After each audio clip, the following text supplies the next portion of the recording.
You search for stories that create a pressure in the mind, and you follow cases where fear hides behind every missing detail, and you look for events where science tries to explain the unknown, yet fails to close the door completely.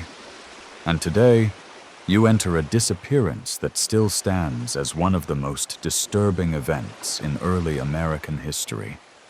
And before anything begins, you should understand one clear fact. Human beings leave evidence everywhere they go, because bodies decompose in measurable stages, and bones survive for centuries, and tools remain under soil for thousands of years, and shelters decay in predictable patterns. Yet on Roanoke Island, an entire colony vanished, and none of these natural processes left the physical signs we expect. And this lack of physical remains is one of the reasons scientists still study the case, with the feeling that something about this disappearance does not match normal human history. You now imagine the Atlantic Ocean in the year 1587, and you imagine the sound of wind pushing wooden ships through violent water, and inside those ships, families sit in darkness and humidity for weeks, and they arrive on a land they never saw before. And they believe this land will give them space and freedom, and they believe they can build a new world, and they step onto Roanoke Island with confidence that nature will help them survive. And inside this group, John White leads them with maps and notes, and his granddaughter becomes the first English child born in North America. And this event plants the colony directly inside the early identity of the continent. Life begins with difficulty, and scientific climate reconstructions show that the region entered a severe drought beginning in the same year the settlers arrived. And this drought placed extreme stress on crops, because tree ring analysis shows reduced growth during those years, and water became scarce, and animals moved away from dry areas, and tribes across the region began to feel pressure on their food systems. And pressure creates conflict when resources shrink, and the settlers suffered from hunger, contamination of water, and sudden diseases that modern researchers believe came from bacterial growth in stagnant pools created by low rainfall. And the colony reached a point where they could not maintain survival without support, and they asked John White to return to England for supplies, and he left believing he would return quickly.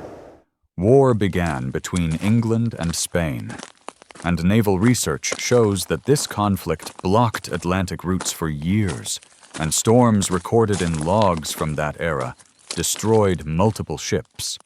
And White found himself trapped away from the colony, and for 3 long years, the settlers waited without contact.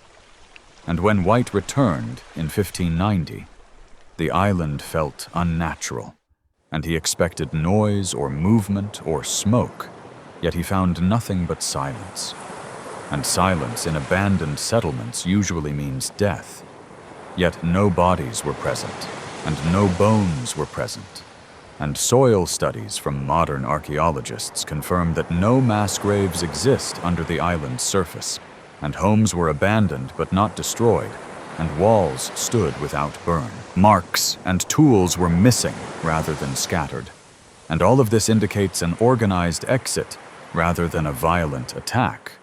One carved word remained, and the word was CROATOAN, and near it the letters CROAO appeared on a tree. And these carvings were clean and controlled, and scientific analysis of later samples suggests that the marks were made with steady movement rather than panic. And this detail tells you that the settlers moved by choice, and White had instructed them to carve a cross if danger forced them to flee. Yet no cross appeared anywhere. And this single absence is one of the most mysterious details for historians, because it contradicts any theory of forced removal or sudden violence.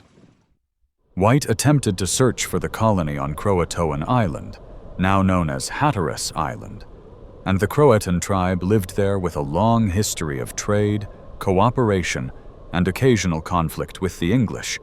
Yet a storm built across the coast, and studies of wind records from that era show that this region experiences sudden violent shifts in weather that can trap or destroy small ships.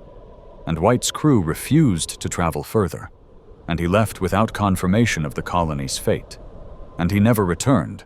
Later centuries produced evidence that created more questions rather than answers, and archaeologists discovered metal tool fragments and European artifacts on Hatteras Island that matched the period of the colony, and they found pottery mixed with native materials inland, and isotope analysis of these objects showed trade and movement between groups over many years, and this suggests that at least part of the colony survived and integrated with tribes, and tree ring studies confirmed the drought's severity, and these rings form one of the strongest positions of scientific evidence in the entire case. And environmental stress often forces migration, and some historians believe that the settlers split into smaller groups to follow food sources across the region. Tribal oral history includes stories about early English families joining native groups, and anthropologists studying these stories found consistent patterns that point toward integration rather than death. And genetic studies in some families of the Carolinas show unusual European ancestry that predates later colonial waves. And although this evidence is not a direct confirmation, it supports the idea that some settlers survived for years after the disappearance. Modern research used ground-penetrating radar to scan Roanoke Island, and these scans revealed soil disturbances that match abandoned structures. And some of these shapes correspond to 16th century building styles, and none contained human remains. And drone imaging mapped unusual clusters of metallic signals under areas where the settlers once lived. And when these signals were analyzed, they showed patterns of movement that suggest objects had been removed rather than left behind. And this supports the idea that the colony prepared for a long journey before leaving the island. Now imagine the psychological environment of the colony during its final months, and imagine families living inside a drought that weakens crops until soil becomes dust, and imagine parents watching children struggle with hunger and dehydration, and imagine diseases spreading through contaminated water, and imagine tribes becoming tense because their own resources are shrinking. And imagine nights where the forest feels unsafe because every sound could signal danger or opportunity. And imagine waking each morning with the hope that John White returned, and discovering each morning that he did not. And imagine long discussions among settlers about whether to leave, stay, or split apart. And imagine fear building slowly until the silence becomes heavier than the risk of travel. You now picture the last moments on Roanoke Island, and imagine settlers carving the word CROATOAN on a wooden post with the belief that White would see it. And imagine them preparing tools and supplies for travel. And imagine them leaving their homes in an organized line. And imagine them moving into the forest or boarding small boats. And imagine the sound of wind covering their footsteps until they disappear into land that still holds no record of their final journey. You look again at the scientific evidence, the drought data, the soil analysis, the artifacts on Hatteras, the pottery inland, the lack of bodies, the lack of graves, the organized exit, the absence of violent signatures, and this evidence forms a strong pattern that points toward survival rather than sudden death. And survival in those conditions required merging with tribes or traveling inland. And both paths would erase traces over time, because the forest consumes wood, the soil absorbs bone, and tribal movements carried people through environments where their identity blended with others until their origins disappeared completely. You now enter the darkest scientific possibility, the possibility that the colony split into multiple groups, and each group faced different outcomes, and one group may have merged with the Croatan tribe, and another may have died during travel inland, and another may have tried to sail north toward Chesapeake Bay, and storms may have erased every trace of their attempt. And these different fates create a scenario where no single explanation can fit all evidence. And this is why the case resists closure, even with modern scientific tools. You now think about the weight of this event on American history, and you understand that early settlers stood against nature, disease, drought, tribal dynamics, and isolation. And you understand that fear, hunger, and silence can shape decisions that leave no written record.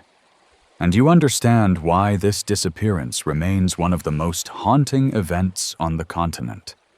And you understand why researchers still study it with advanced tools and still fail to produce the final answer. You reach the end of this investigation, and now the question turns to you, and you decide whether the colony survived with tribes, or moved inland, or attempted a coastal escape, or split into groups that vanished across the region. And this mystery remains open because no one alive today can speak for the settlers who stood on Roanoke Island in 1587 and walked into a future that history could not follow.